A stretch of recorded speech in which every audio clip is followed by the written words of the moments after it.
So in this video, I'll be showing you 6 great looks to elevate your office style.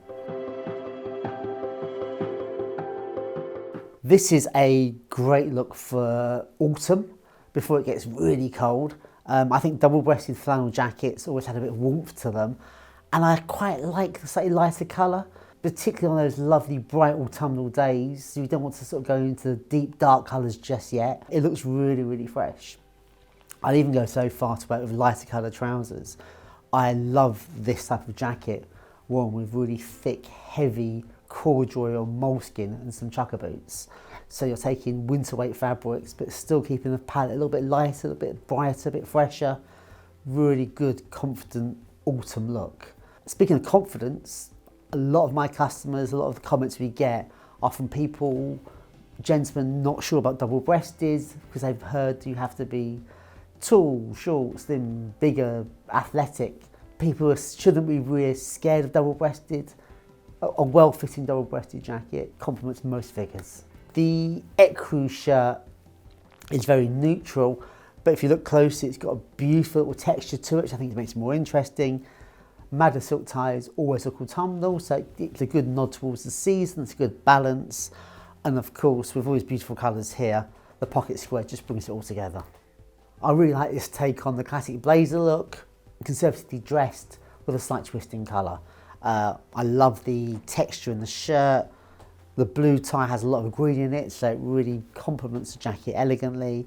And then you've got green in the pocket square. So you can see how they're all been put together, but there's enough contrast in texture, pattern and design to make it look interesting and considered. To keep up with the conservative nature of this outfit, dark trousers, probably a charcoal flannel, and maybe even some black loafers. I think this look is all about the burgundy tie. I think a madder silk tie is always an easy way of wearing a more autumnal look, very sophisticated. And I really like the way all the different patterns here, although there's quite a lot going on, it's all very harmonious. Nothing screaming for attention, but there's a lot of detail here. The fine Bengal shirt, the slight bit of blue in the tie. I really like the way the wool blend pocket square harmonises perfectly with the jacket and kind of ignores the tie, but I think it just gives a very overall sophisticated look. Again, I would say with so much going on at the top half, you need a neutraliser on the bottom, and for this I would go for really dark charcoal grey, Oxford grey, worsted flannel trousers, and for the shoe, really dark brown, like a espresso leather, I think they call it, really almost like an off black shade of brown. So, quick interruption, but an opportunity to win a really good prize. You can win a 1-hour personal consultation with me online to discuss all your sartorial needs. Now, as a personal stylist, I have a wide range of customers. Some may be later on in their sort of sartorial journey and they've got a whole wardrobe full of bespoke suits. They want to know how to wear the best out of them, how to style them. Other people are at the beginning of their sartorial journey, haven't even got a suit. They're just looking to get some guidance. So whatever your level is, wherever you're on the journey, I've got the advice for you. And to make it easier, the chaps at Rampley & Co will give you a £500 gift voucher to spend on their goods. I can even help you spend that. So all you have to do to win this fantastic prize is be an email subscriber. The details are below. I really like this look. It's great if you work in a more creative industry and you can dress it with a bit more style, or a more dressed down day if you're a more conservative business, depending. As you probably know by now, if you follow our channel and you're a subscriber, and if you're not, you should be. You know I love a chambray shirt. It just adds a whole new dynamic to your classic tailored wardrobe. None so more when you have it open-necked. To be even more controversial, this is extremely cutaway collar, worn open-necked. I like the look. It's confident. It's a little bit sexy.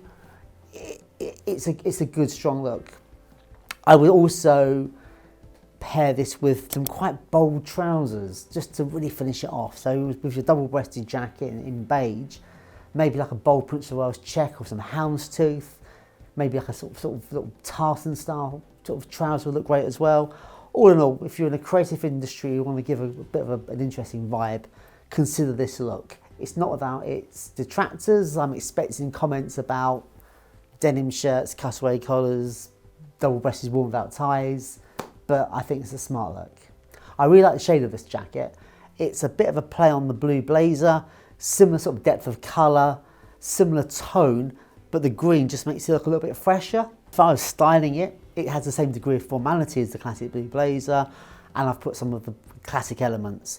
The modern chambray shirt, the plain cashmere mixed tie, and the pocket square are very complementary, very elegant, dressed up casual. I love the combination of the sort of the luxurious tie with the washed out shirt. Love that sort of juxtaposition. And then for trousers, of course, I'm going to say mid-grade flannels because I say it for everything. But if you wanted to sort of branch into something different, a interesting take on this would be maybe a dark navy, crisp sort of chino. Of course, tobacco suede shoes. I love adding knitwear to autumnal looks, even if it's for the office.